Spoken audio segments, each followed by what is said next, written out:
Sa St. Joseph Parish, Gagalangin, sa ika-6 at kalahati ng gabing banal na misa na may liturhya ngayong Miyerkules sa ikalawang linggo ng Kwaresma.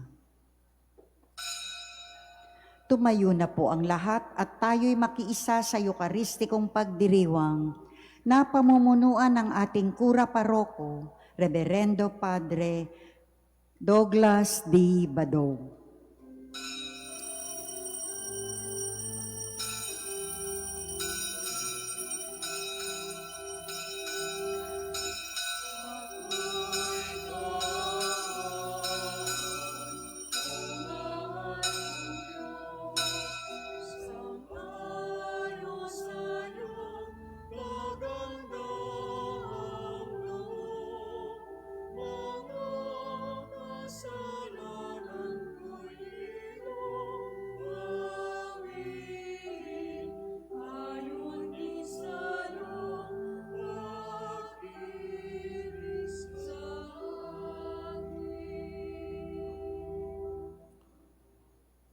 Sa ngalan ng Ama at ng Anak at ng Espiritu Santo. Amen. Ang pagpapala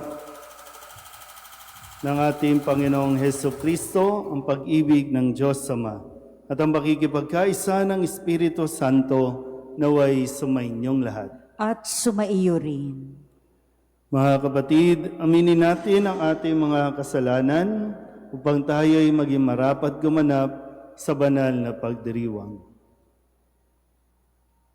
Inaamin ko sa makapangyarihang Diyos at sa inyo mga kapatid na lubha ako nagkasala sa isip, sa salita at sa gawa at sa aking pagkukulang. Kaya isinasamo ko sa mahal na Birheng Maria, sa lahat ng mga anghel at mga banal, at sa inyo mga kapatid na ako'y panalangin sa Panginoong ating Diyos. Kaawaan tayo na makapangyarihang Diyos, patawarin tayo sa ating mga kasalanan at patnubayan tayo sa buhay na walang hanggan. Amen. Panginoon, kaawaan mo kami. Panginoon, kaawaan mo kami. Kristo, kaawaan mo kami. Kristo, kaawaan mo kami. Panginoon, kaawaan mo kami. Panginoon, kaawaan mo kami. Manalangin tayo. Ama naming makapangyarihan, pamalagiin mo ang iyong sambayanan sa pagkabatid tuwina sa paggawa ng kabutihan at patatagin mo kami sa kasalukuyan upang kami makapagkamit ng kaloob mong buhat sa kaitaasan sa pamamagitan ni Jesucristo kasama ng Espiritu Santo magpasawalang hanggan. Amen.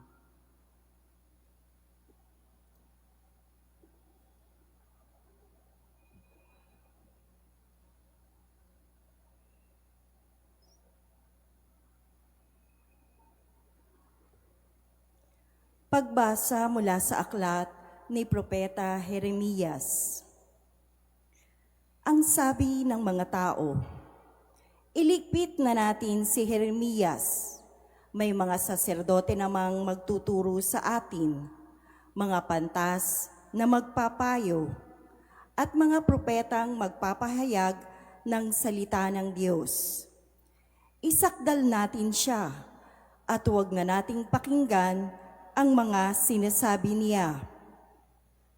Kaya't nanalangin si Jeremias, Panginoon, pakinggan mo ang aking dalangin. Batid mo ang binabalak ng mga kaaway ko. Ang kabayaran ba ng kabutihan ay kasamaan? Ano't naghanda sila ng hukay upang ako'y mabitag? Natatandaan mo kung paano ko sila idinalangin sa iyo upang huwag mong ipalasap sa kanila ang iyong puot. Ang salita ng Diyos. Salamat sa Diyos. Pag-ibig mo'y walang maliw, kaya't ako'y iyong sagipin. Pag-ibig mo'y walang maliw, kaya't ako'y iyong sagipin. O aking patnubay, ako ay iligtas. Sa patibong nila at umang nabitag. Buhay ko'y nabilin sa iyong mga kamay. Ang pagliligtas mo sa aki, pakamtan. Ikaw ang aming Diyos, na tapat at tunay. Pag-ibig mo'y walang maliw, kaya't ako'y iyong sagipin. May mga bulungan akong narinig mula sa kaaway sa aking paligid. Sa kanilang balak, ako'y nanginginig. Ang binabalangkas, ako ay iligpit. Pag-ibig mo'y walang maliw, kaya't ako'y iyong sagipin. Ngunit Panginoon, ang aking tiwala ay nasa sa iyo, Diyos na dakila. Sa iyong kalinga, umaasa ako. Laban sa kaaway ay ipagtatanggol mo, at sa umuusig na sinumang tao. Pag-ibig mo'y walang maliw, kaya't ako'y iyong sagipin.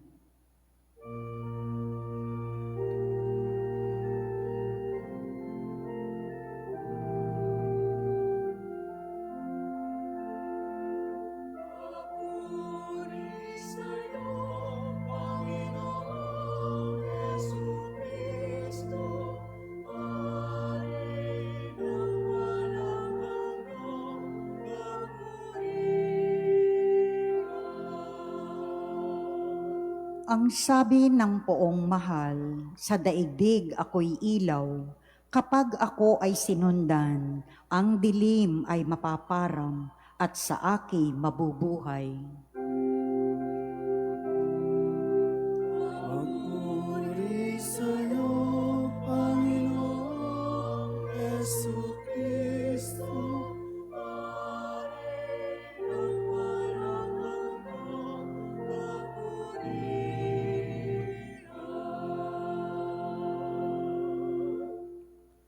Sumainyo ang Panginoon. At sumaiyo rin. Ang mabuting balita ng Panginoon ayon kay San Mateo. Papuri sa iyo, Panginoon.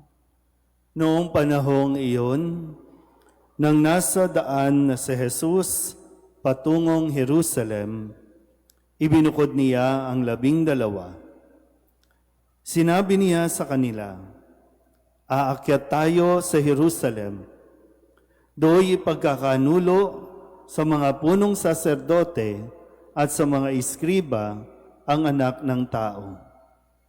Hahatulan siya ng kamatayan at ibibigay sa mga hintil. Siya'y tutuyain, hahagupitin at ipapako sa krus, ngunit muli siyang bubuhayin sa 3 araw." Lumapit kay Jesus ang asawa ni Zebedeo, kasama ang kanyang mga anak. May ibig siyang hilingin. Kaya't lumuhod siya sa harapan ni Jesus. "Ano ang ibig mo?" tanong ni Jesus. Sumagot siya, "Sana'y ipagkaloob ninyo sa 2 kong anak na ito ang karapatan na makaupong katabi ninyo sa inyong kaharian. Isa sa kanan at isa sa kaliwa. Hindi ninyo nalalaman ang inyong hinihingi," sabi ni Jesus sa kanila. "Makakainom ba kayo sa kopa ng hirap ko?" "Opo," tugon nila. Sinabi ni Jesus, "Ang kopa ng hirap ko ay maiinom nga ninyo. Ngunit wala sa akin ang pagpapasya kung sino ang mauupo sa aking kanan at sa aking kaliwa.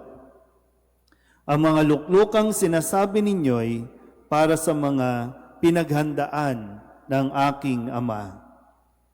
Nang marinig ito ng 10 alagad, nagalit siya sa magkapatid. Kaya't pinalapit sila ni Jesus at sinabi sa kanila, "Alam ninyo na ang mga pinuno ng mga hintil ay nagahari sa kanila at ang mga dinadakila ang siyang nasusunod. Ngunit hindi ganyan ang dapat na umiral sa inyo.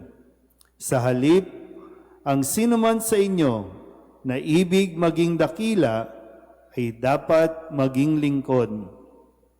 Ang sinumang ibig maging pinuno ay dapat maging alipin ninyo, tulad ng anak ng tao na naparito. Hindi upang paglingkuran, kundi upang maglingkod, at ialay ang kanyang buhay upang matubos ang marami.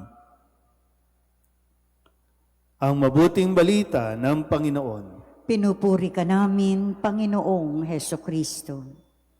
Isang magandang gabi po sa inyong lahat. Ngayon po ay Miyerkules sa ika-2 linggo ng 40 araw na paghahanda at patuloy nating idinadalangin sa Panginoon ang kaligtasan ng lahat, lalong-lalo na ang mga bansang nagkakagulo sa panahong ito. No? Nawa higit na mamayani ang kapayapaan at pagkakaroon ng malawak na pag-unawa upang ang mga lider ng mga bansang ito ay mas unahin ang kaligtasan at kapakanan ng kanilang mga nasasakupan at hindi ang kanilang mga personal na mga ipinaglalaban. No? Kaya nga mahalagang matanong din, kadalasan gano'n, no? Paano ba sila pinalaki ng magulang nila? Itong mga leader na ito, paano ba sila pinalaki? Anong mga moral values yung kanilang nakalakhan? Kasi magandang bahagi na mapagnilayan natin ito, no? Dahil minsan kapag maganda at mabuti ang ugali ng isang bata, pinupuri natin yung magulang. Ang galing naman ng magulang yan. Pinagmamalaki. Pero kapag ang isang tao o isang bata ay medyo lumalaking hindi mabuti o bastos, ang sinisisi pa rin, magulang. So nasaan tayo sa bahaging ito? Kasi maganda po na mapagnilayan sa puntong ito na merong isang nanay, isang magulang, ang lumuhod, nanalangin, nakiusap kay Jesus na ang kanyang mga anak maupo sa kanan at sa kaliwa, magkaroon ng posisyon. Kasi ang sabi nga ni Jesus, no, natanaw niya na ang Jerusalem, kasama niya ang mga alagad, at ang mentality o isipan marahil ng mga kasama ni Jesus, ito na yung Jerusalem, nandyan yung kaharian. So pagdating ni Jesus, siya ang maghahari. So kung hari, ay siyempre, sino ang kanan, sino ang kaliwa? Dahil hindi pa nga lubusang naunawaan ng mga alagad yung sinasabi ni Kristo na pagdating sa Jerusalem, doon siya ipagkakanulo, no? Doon siya hahatulan, doon siya mamamatay, doon siya makakaranas ng paghihirap para nga sa katuparan ng kanyang pagtubos o kaligtasan ng tao. Kasi hindi nga lang inintindi ng mga alagad. Kaya itong 2 alagad naman na ito, okay din. Agree sa gusto ng nanay na sila ang maupo sa kanan at sa kaliwa. At doon din nagsimula na magalit yung 10 doon sa 2 kasi naungasan, no? Bakit kayong 2? Bakit hindi kami? Diba? So ngayon, babalik ko ulit, no? Kayo po ba? Ano po ba ang ipinagdasal ninyo at patuloy niyong ipinagdadasal para sa inyong mga anak? Hindi po masamang magdasal at sabihin ninyo, Lord, sana po maging doktor ang anak ko. Hindi rin naman masama na idalangin mo, Lord, sana maging engineer ang anak ko para pagdating ng araw, maraming project, kumita ng marami. Sana maging police, sana maging lawyer. Yan ang mga dalangin. Tama ba ako? Nagdasal ba kayo? Makapasa ng bar exam, board exam, maging nurse, maging doktor. Ano pa bang mga propesyon ang hinahangad ninyo para sa inyong mga anak? Maging politician, maging konsehal, maging mayor, president? Yan ba yung dinadasal ninyo? Ang tanong din, bakit? Bakit ninyo ipinagdarasal yan? Ano bang motivation? At anong pinanggagalingan ng inyong dasal na sana ang anak ko maging doktor, maging pulis? Ano po ba yung kalakip nun? Uy, tulala na. Sige nga, anong dahilan? Bakit gusto nyo maging politician ng anak ninyo? Na parang bibihira nga yung nagdarasal na nanay na, Lord, sana maging pari ang anak ko. Bibihira eh. Anong nagmo-motivate? Sige nga, tanungin nyo anong katabi ninyo, bakit gusto ng nanay mo yung yan ang kursong kunin mo? Sige nga. Ha? Maging mabuti ang buhay sa papaano? Magiging maayos ang buhay kapag maraming kita. Kaya yung kurso, motivated na, anak, mag-lawyer ka o mag-law ka kasi maraming kita dyan. Maraming pera dyan. Mag-doktor ka kasi malaki ang mga professional fee. Check up nga lang di ba? May bayad na. Professional fee. Nakakalimutan natin yung bagay na kaya siya magdodoktor para makatulong sa kapwa. Kaya siya magpupulis para ipagtanggol ang mga naaapi, hindi para mangotong. Naintindihan pa ba? Ganun pa ba ang pag-iisip ng mga nanay ngayon? O laging pera, kalakip na, ay, mag-abroad ka kasi maraming pera. Para maraming pera, puro ganun. Kasi pag maraming pera, may say ka sa lipunan, may kapangyarihan ang taong maraming pera. Mapapasunod mo ang kahit sino basta marami kang pera. Tinuturo ni Kristo sa kanila, di ba, paglilingkod. Kaya kayo ginawang alagad para maglingkod, hindi para paglingkuran, na siyang nagiging problema sa panahon ngayon. Yan, tingnan niyo mga anak ninyo. Pinagdasal niyo, di ba, na maging professional? Di ngayon, di niyo mautusan maghugas ng pinggan, di ba? Ba't ako maghuhugas? Graduate na ako, di ba? Nakukuha niyo po ba? Di ba? Hindi na nga naglilinis. Hindi mo na mautusan. Kasi nga, yun ang, doon mo siya minotivate. Nakalimutan natin na hindi masamang maging professional, hindi masamang maging magaling, maging matalino, hindi masama. Kaya lang nakalimutan natin ituro paano maging mabuting tao. At ang pagiging mabuting tao, yung marunong kang maglingkod sa kapwa. Hindi puro pera, hindi puro sa sarili, hindi puro kabig, no? Kabig lang ng kabig. Kaya ngayon, ang gulo-gulo ng lipunan natin, sa mga hearing natin, ano ang punot dulo? Pera pa rin naman. Pagalingan ng pagalingan. Kaya nga, alam nyo, masyado ng maraming magaling sa mundo, kaya lalo tayo nagkakagulo. Kasi walang magaling magpakumbaba. Lahat nagpapagalingang magpataasan ng ere, ng pride. Yeah. Hinay-hinay sa pagdarasal, ha? Hinay-hinay sa paghihingi. Kasi kayo mismo, mga magulang, makakaranas ng hindi magandang pag-uugali ng mga anak. Madja-justify nila. Sa sobrang talino nila, madja-justify nila na hindi ka kailangan suportahan, na hindi ka kailangan tulungan, na hindi nila obligasyon na ikaw ay ibili ng gamot o ibili ng pangangailangan. Kasi, di ba, kayang gawin pag matalino. Pero kung mabuting tao, hindi ka mahihirapan dyan sa kanyang gagawin. Kaya nawa, pagdasal natin na mas maging mabuting tao ang inyong mga anak. Huwag puro maging magaling ang inyong anak. Amen?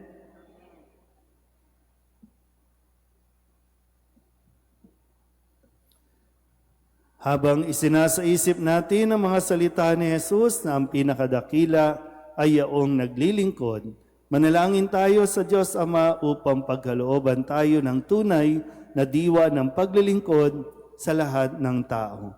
Ang ating itutugon, Panginoon, gawin mo kaming mga tunay na lingkod.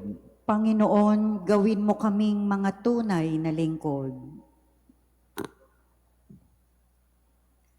Ang mga pinuno ng simbahan, naway maging mga tunay na lingkod, kumikilos ng may malasakit na katulad ng ipinakita ni Jesus sa kanyang mga alagad. Manalangin tayo sa Panginoon. Panginoon, gawin mo kaming mga tunay na lingkod. Ang mga pinuno ng pamahalaan, naway gamitin ang kanilang kapangyarihan para sa ikabubuti ng mga mamamayan at iwasan ang alitan at kawalan ng tiwala. Manalangin tayo sa Panginoon. Panginoon, gawin mo kaming mga tunay na lingkod. Atin nawang maunawaan na sa mata ng Diyos, hindi sinusukat ang tagumpay sa pamamagitan ng mga pamantayan ng mundo, kundi sa paggalang na ibinibigay natin sa ating kapwa. Manalangin tayo sa Panginoon. Panginoon, gawin mo kaming mga tunay na lingkod. Ang mga may sakit, naway maunawaan na ang kanilang pagdurusa ay maaaring maging isang biyaya kung ito ay tinitiis bilang pakiisa kay Kristo. Manalangin tayo sa Panginoon. Panginoon, gawin mo kaming mga tunay na lingkod. Ang mga yumao, naway mata mo ang mga gantimpala ng kanilang mga paghihirap sa lupa, sa buhay na walang hanggan. Manalangin tayo sa Panginoon. Panginoon, gawin mo kaming mga tunay na lingkod.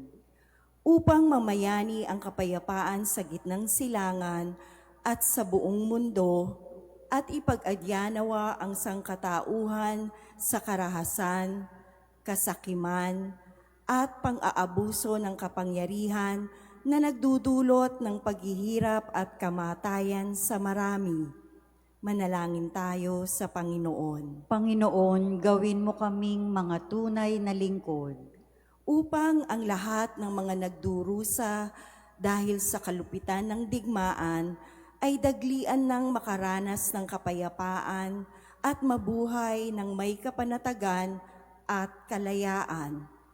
Manalangin tayo sa Panginoon. Panginoon, gawin mo kaming mga tunay na lingkod.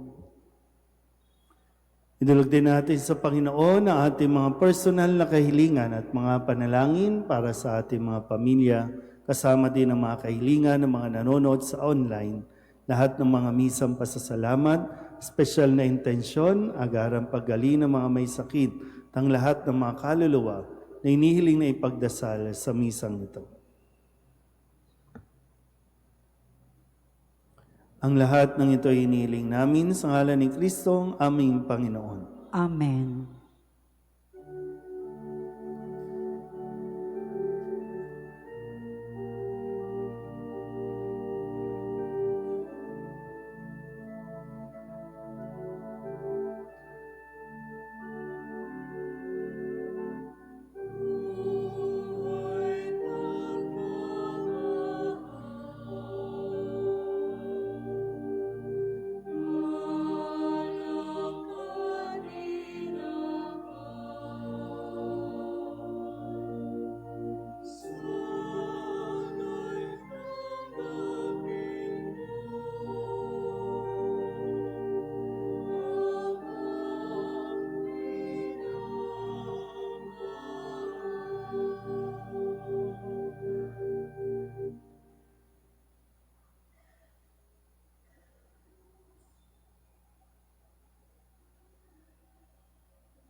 Manalangin kayo mga kapatid upang paghahain natin ay kalugdan ng Diyos amang makapangyarihan.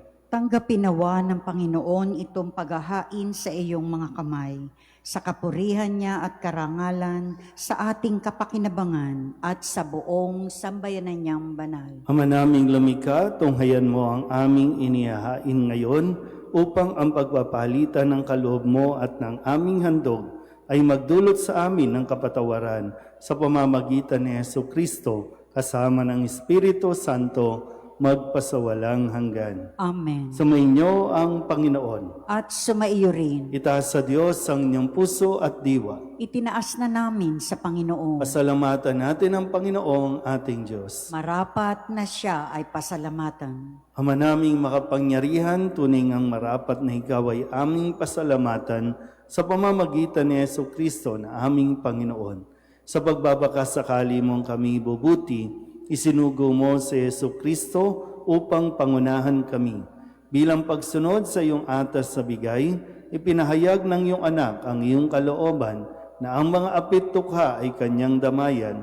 Ngayon ay iyong inihahandog ang pagkakataong aming maisaloob ang kanyang ganap at kusang paglilingkod upang sa iyo'y lagi kaming makasunod. Kaya kaisa ng mga anghel na nagsisiawin ng papuri sa iyo na walang humpay sa kalangitan, kami nagbubunyi sa iyong kadakilaan.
Ama naming banal, ikaw ang bukal ng tanang kabanalan.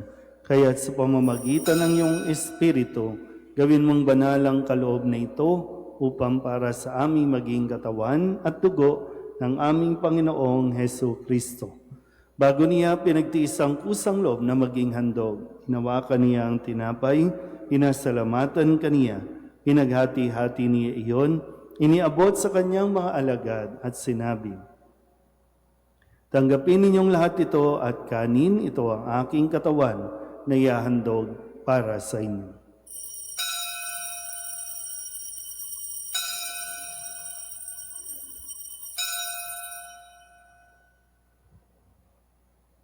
Gayun din naman, nang matapos ang hapunan, hinawakan niya ang kalis, muli kaniyang pinasalamatan. Iniabot niya ang kalis sa kanyang mga alagad at sinabi, "Tanggapin ninyong lahat ito at inumin. Ito ang kalis ng aking dugo, ng bago at walang gantipan. Ang aking dugo na ibubuhos para sa inyo at para sa lahat sa ikapagpapatawad ng mga kasalanan. Gawin ninyo ito sa pag-alaala sa akin."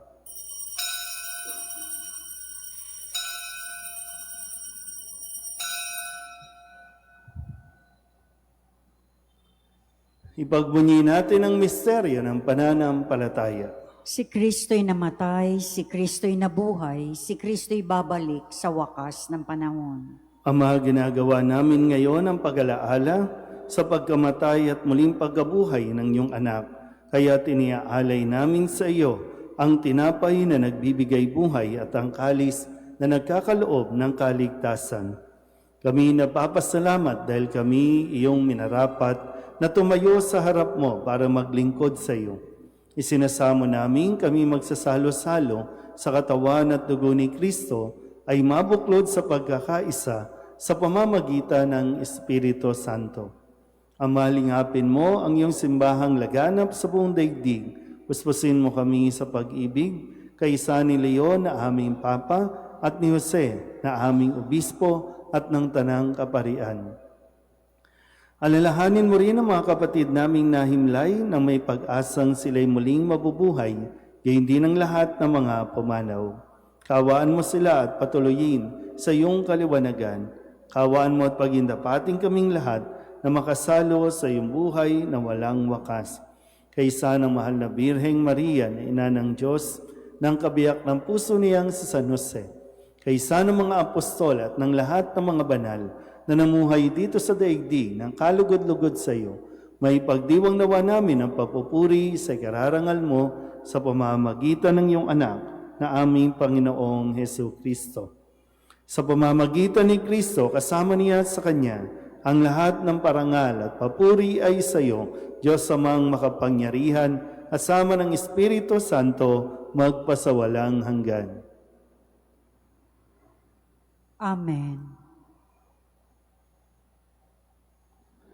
Sa tagubili ng mga nakagagaling na utos at turo na Jesus sa Panginoon natin at Diyos, ipahayag natin ang lakas loob.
Hinihiling namin kami iadya sa lahat ng masama, pagkalooban ng kapayapaan araw-araw, iligtas sa kasalanan at ilayo sa lahat ng kapahamakan, samantalang aming pinananabikan ang dakilang araw ng pagpapahayag ng tagapagligtas naming sa Hesu Kristo.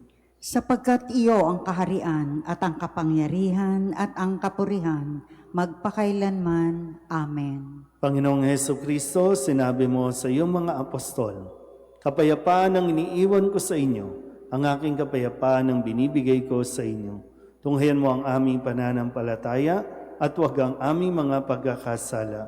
Pagkalooban mo kami ng kapayapaan at pagkakaisa ayon sa iyong kalooban, kasama ng Espiritu Santo, magpasawalang hanggan. Amen. Ang kapayapaan ng Panginoon ay laging sumainyo. At sumaiyo rin. Mabigayan po tayo ng kapayapaan sa isa't isa.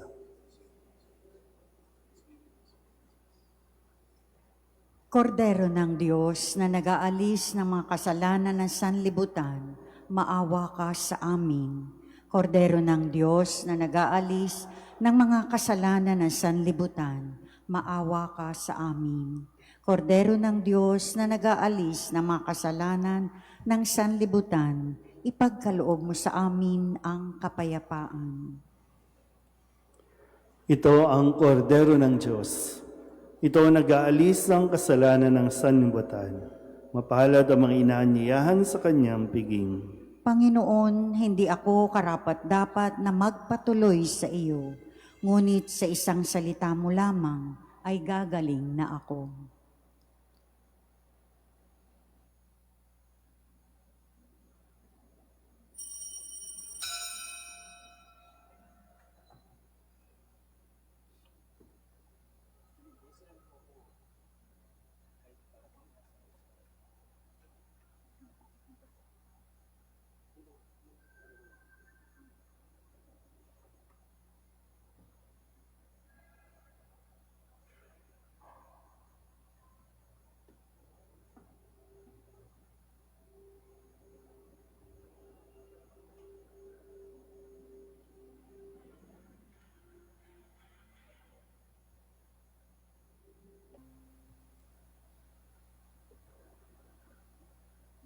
Magsiluhod po ang lahat.